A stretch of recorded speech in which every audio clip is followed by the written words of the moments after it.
Good evening, hello and welcome to Debrief. I'm Anusha Soni. After the withdrawal of the US forces, the Ashraf Ghani government fell like a house of cards. The army surrendered without much resistance.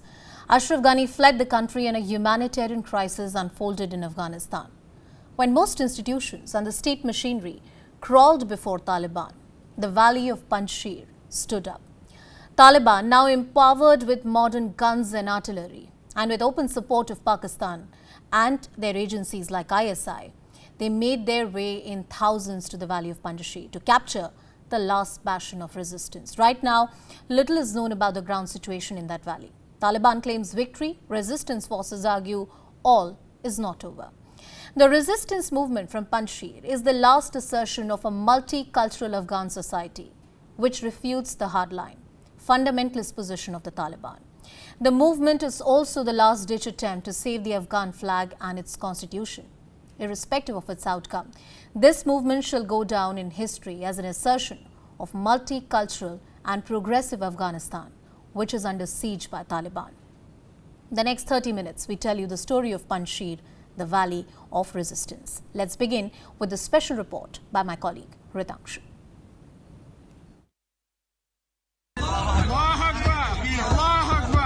Panjshir has fallen. On their land, on their streets, in their homes, with their weapons. The Taliban takeover is now complete because Panjshir has fallen.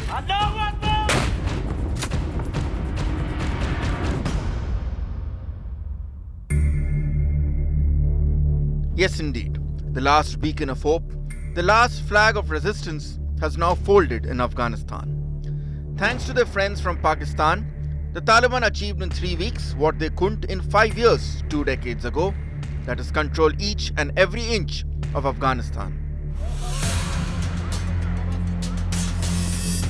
The victory in the last of Afghanistan's 34 provinces comes after a week of intense infighting within the Panjshir Valley, with heavy casualties being reported.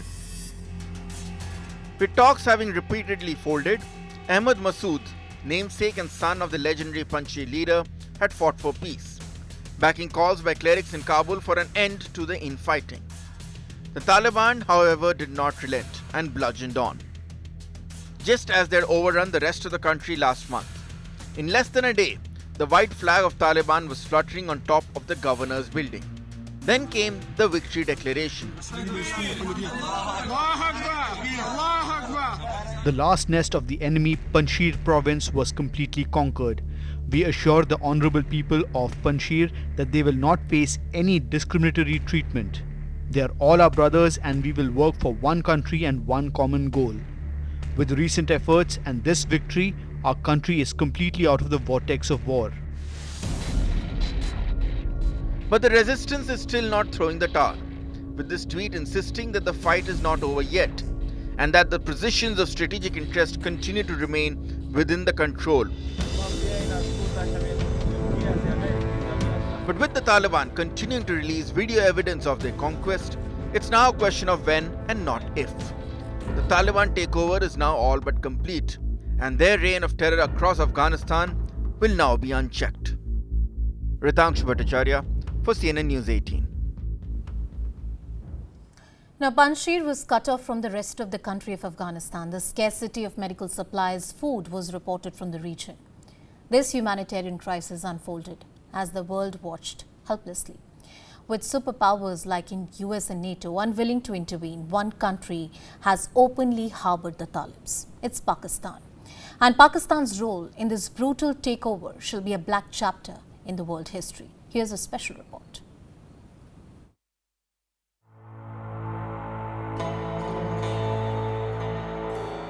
Two decades ago, the brave fighters of Panjshir won a 5-year war in resisting the Taliban. This time, the resistance folded up in just 3 weeks.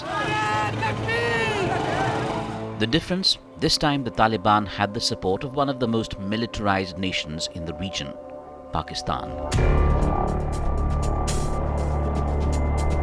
Emboldened by Pakistan's direct support, with Pakistani Air Force bombing the valley and its special forces fighting alongside the Taliban fighters, Taliban claims it has completely captured the landlocked Panjshir Valley.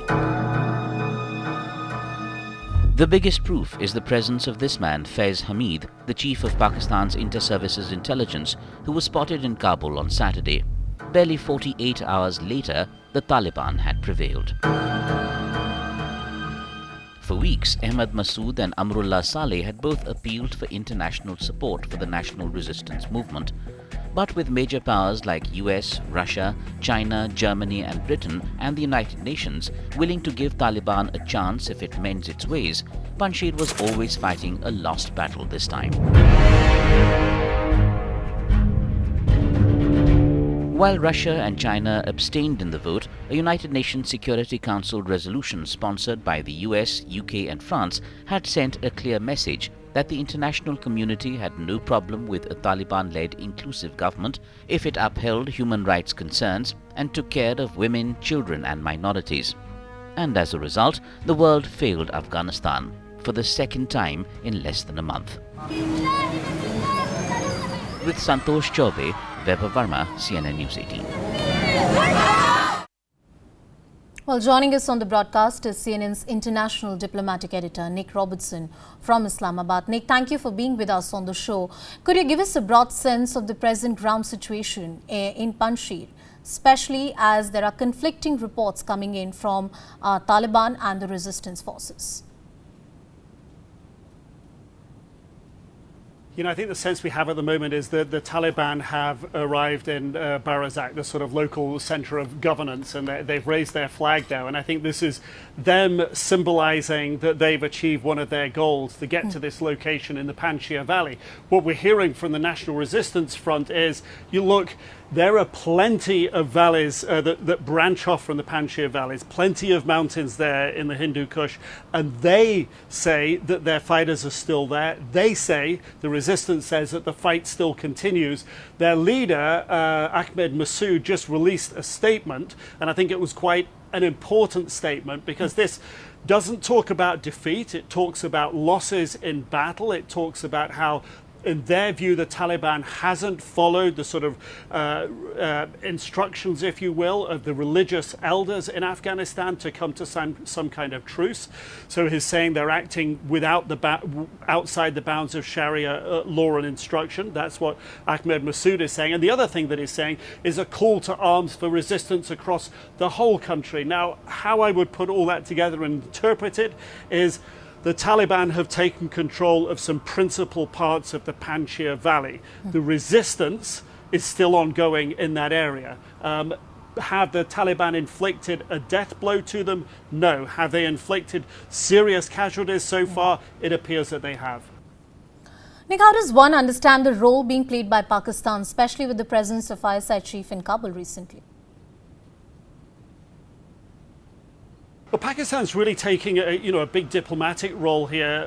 Italian foreign minister in over the past 24 hours or so, British foreign minister last week, Dutch and German foreign ministers last week as well. Over the weekend, the Prime Minister, Imran Khan, hosted a virtual summit of all the sort of neighboring countries, Iran, Uzbekistan, Tajikistan, China. So really, Pakistan's playing quite a significant role in sort of trying to organize and shape both the regional and international response and interlocution, if you will, with the Taliban. And I think symbolic of that was Pakistan's ISI chief, Faiz Hamid, going to Kabul on Saturday. That was significant.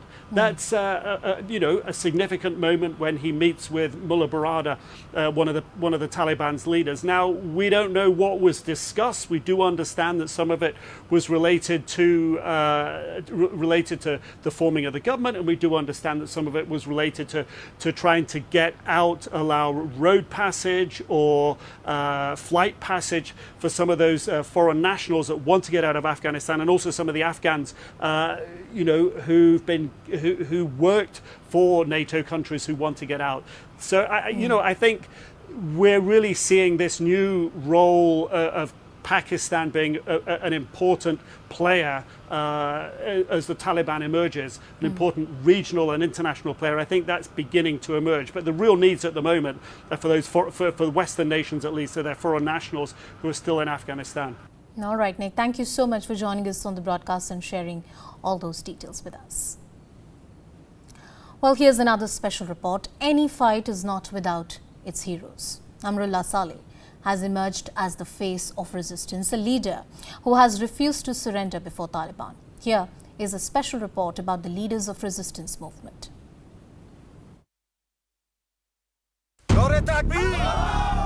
The resistance is continuing and will continue.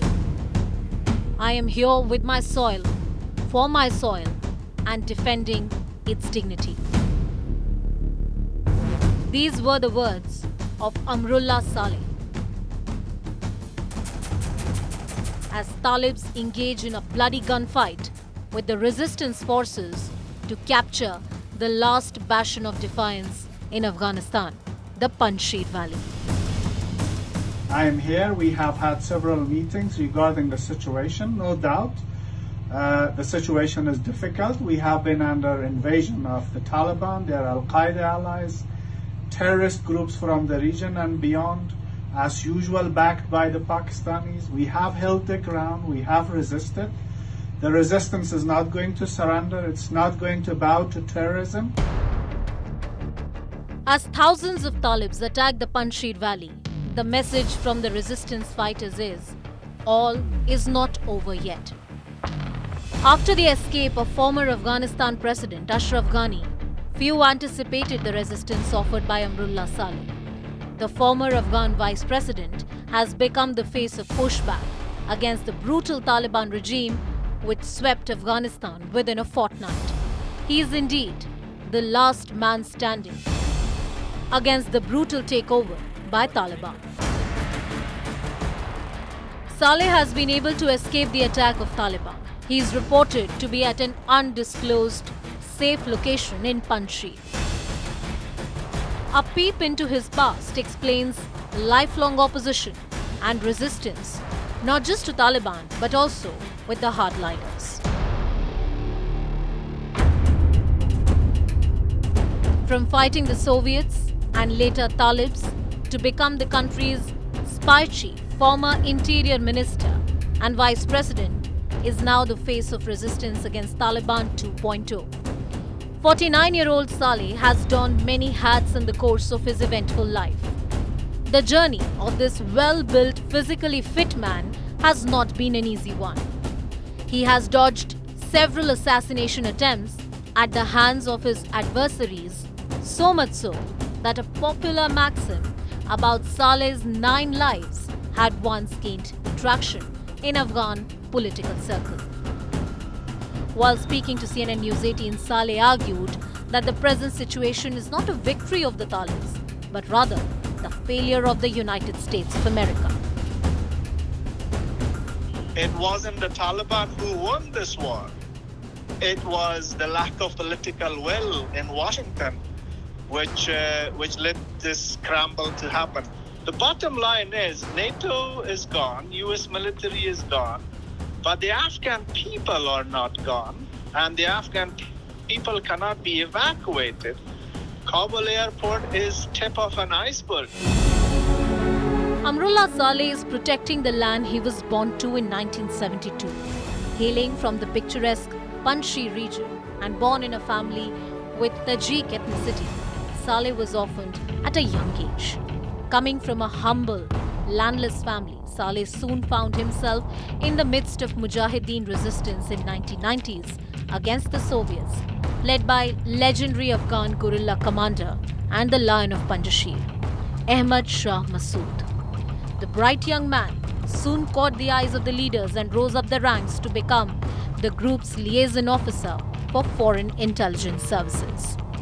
In 2017, he joined the cabinet of President Ashraf Ghani and was made the Interior Minister in 2018. In February 2020, he rose to become the country's first Vice President. There are many brave souls who have refused to bow to the might of the repressive force. One such face was Fahim Dashti. He, along with 2 other top commanders, were killed by Taliban today. Fahim Dashti was a journalist and the spokesperson of National Resistance Force. He lost his life in the Taliban attack. If we are killed in this resistance, this is a winning situation for us. The history will write about us as people who stood for their nation. The bloody fight in Panjshir is not just about the future of the resistance forces. It's also a fight against extremism and the brutal ideology of Taliban. Bureau Report, CNN News 18. Well, Panjshir has always been the valley of resistance. This area historically is known for its autonomy, both cultural, religious in many ways, and also political. We tell you about the history of Panjshir on the other side of a quick break. Welcome back. Panjshir has always been the valley of resistance. When Taliban had taken over Afghanistan before 9/11, Panjshir fought bravely. It's a region which symbolizes political and cultural autonomy. A report on the history and resistance offered by Panjshir to various forces in the past.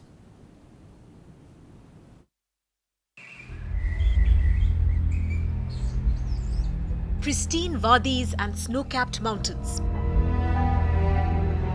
Panjshir, a little paradise nestled amid the Hindu Kush mountains. Untouched by the Taliban. That is, until now. The Taliban claims to have captured the last remaining bastion of Afghanistan, calling it the end of the war.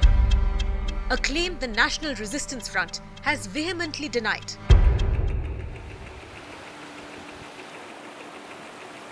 Traditionally, Panjshir Valley has been a hotbed of Taliban resistance, where anti-insurgent fighters were gearing up to take on the rebels.